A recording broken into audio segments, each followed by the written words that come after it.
Bonjour, bonjour, nous voici pour tourner la dernière vidéo, la 8e vidéo du challenge tricot numéro 3 pour le plus d'une. J'avais déjà tourné cette vidéo mais elle s'est perdue, je vais devoir la refaire. Mais c'est pas grave puisque c'est la vidéo sur les pattes de boutonnage et par chance il y en a deux. Donc voici la première patte de boutonnage. Voilà, sur le côté gauche. En fait, vous voyez que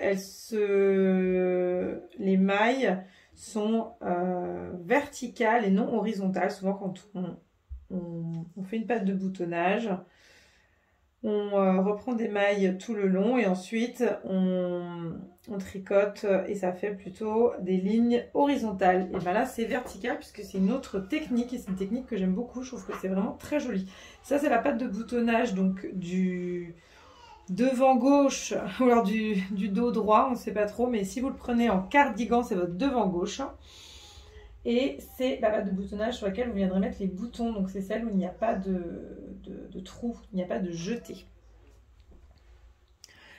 Voilà, donc maintenant, je vais vous montrer, c'est quasiment, enfin c'est la même chose, il y aura juste des jetés en plus sur certains rangs pour y mettre les boutonnières. Donc je vais vous montrer un petit peu comment faire juste pour démarrer, parce que finalement c'est ça des fois quand on ne connaît pas qui nous fait un peu peur, mais en vrai cette patte de boutonnage elle est hyper intéressante. Moi j'aime beaucoup le rendu. Alors là je me dis que j'ai vraiment hâte de le bloquer, parce que vous voyez on voit que ça a tiré dessus, pourtant j'ai fait assez gaffe. J'ai vraiment hâte de bloquer tout ça pour que ça se mette bien. Voilà, donc en fait déjà là ce que vous allez faire, donc vous allez prendre votre devant droit, on va dire. Votre devant droit si vous êtes en cardigan, c'est la patte de boutonnage où il y aura donc des jetés à certains endroits puisque il y aura donc les boutonnières. Donc je vais relever des mailles, il faut en relever 80. Donc moi je fais tout le temps la même chose, c'est exactement ce que je vous avais déjà montré, il me semble. C'est que je me mets des petits repères. Puis alors 80 c'est cool, hein, vous voyez ça fait 4 segments où il y a 20 mailles. Donc c'est assez facile quand même à se repérer. Hop. Donc j'ai déjà mis à mi-chemin un segment, enfin un anneau. Hop. Je vais en mettre un autre ici. Ça me permettra de voir exactement comment relever les mailles. Voilà, et puis pareil de l'autre côté. Et puis après vous relevez les mailles comme ce qu'on a fait pour les manches, hein. Voilà, tac. Voilà, donc ça fait vraiment 4 segments. Je sais que j'ai 20 mailles à relever à chaque fois, donc ça va vraiment m'aider de segmenter. Donc je commence par le bas. Voilà. Et ensuite, quand vous arriverez au-dessus, je vous montrerai, hein, je vais d'abord relever et après je vous montrerai. On tournera et on va monter 15 mailles supplémentaires. Ça fait vraiment le même style que, enfin c'est vraiment la même chose que ce qu'on a fait à l'encolure. C'est-à-dire qu'on va devoir tourner et on va monter avec la méthode à l'anglaise les 15 mailles supplémentaires. Et en fait ces 15 mailles, je vous montre sur l'autre par exemple. Sur l'autre j'ai donc relevé 80 mailles. Je suis arrivée en bas, j'ai rajouté 15 mailles. En fait ce sont ces mailles-là. Donc à la base elles étaient dans le vide. Et en fait au fur et à mesure qu'on les tricote en côte, un rang droit, un rang vert. À chaque fois qu'on revient sur le bord, normalement on est dans l'autre sens, on prend 2 mailles en vert ensemble. Donc une qui fait partie des 15 mailles et une qu'on a relevée. Et en fait à chaque fois ça permet de monter tout ça en s'aidant des mailles relevées. Voilà, j'espère que je suis assez claire. Et donc finalement les 15 mailles qui avaient été relevées à la fin, hop, elles se positionnent ici. Et ça permet de monter cette patte de boutonnage très jolie.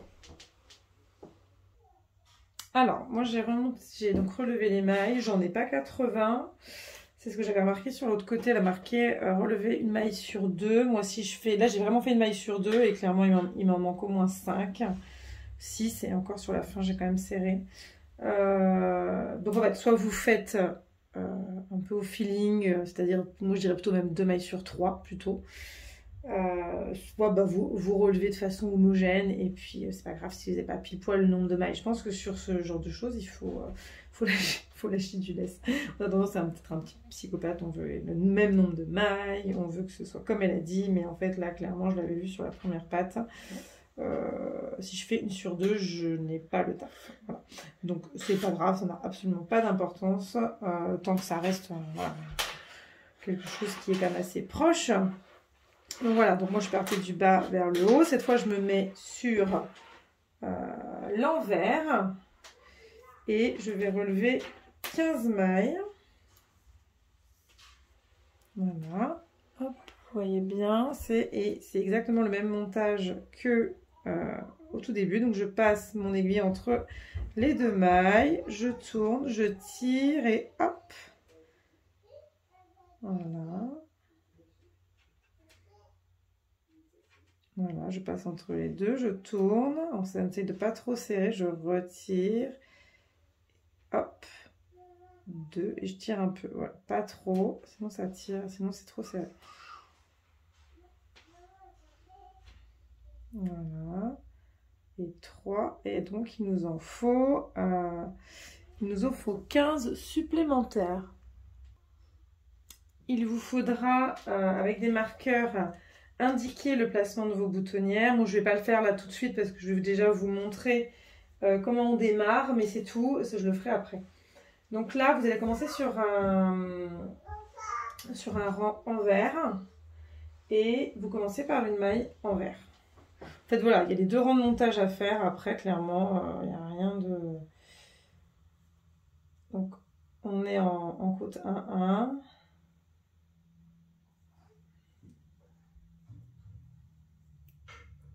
Donc une maille envers, une maille en droit, une maille envers, une maille en droit. Voilà.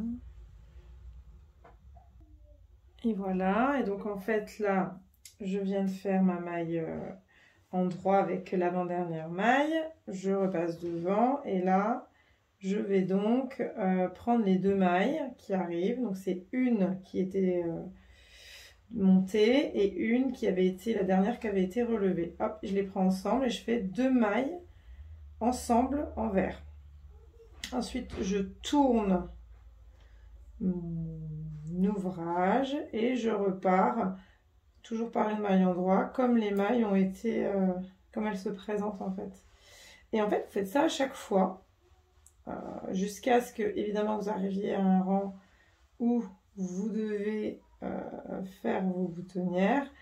Là, par contre, il faudra suivre ce qu'a dit la créatrice. Donc au début, voilà, vous voyez, ça fait comme une espèce de trou, mais vous allez voir, ça va tout de suite bien se mettre après comme l'autre. Et vraiment, le rendu est très sympa. Donc pour réaliser les boutonnières sur chaque endroit, on fait ça sur l'endroit, pas sur l'envers. Donc on vous dit une maille en droit, une maille envers, répétez 2 fois de plus, 2 mailles ensemble, un jeté, une maille en droit, une maille envers, 2 fois de plus, une maille en droit. Voilà.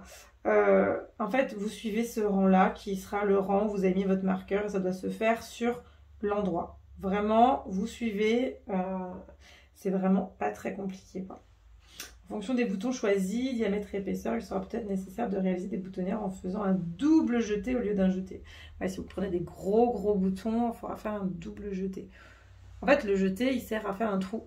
Donc en fait, si vous avez un très gros bouton, bah, en effet, vous pouvez faire plusieurs jetés. Après, on tricote les jetés quand on est sur l'envers. Ça permet de repartir sur des rangs... Enfin, ça permet de refermer le trou, en fait. Et voilà. Mais sinon, vous suivez vraiment rang 1, rang 2. La seule chose qu'il faut bien faire attention quand vous commencez avec... vous voyez, moi, je ne sais pas si vous le voyez, mais j'avais changé. Pour le côté gauche, elle a mis le côté gauche. Mais bon, normalement, à la base, il est présenté sous forme de pull. Donc le côté, ça correspondait plutôt au côté droit dans le dos. Mais en fait, elle vous parle, je pense, comme si vous le preniez en cardigan et que vous preniez le côté gauche au porté. Voilà, ou le côté gauche pas au porté si on reste sur le pull. Bon bref, comme c'est un pull gilet, on s'y perd un petit peu. Bref, vous prenez le gilet face à vous. Et moi, je parle toujours côté gauche, droit au porté, c'est beaucoup plus simple. Et pour le premier paragraphe, c'est le côté gauche au porté. Et sur l'autre, c'est le côté droit au porté. Voilà.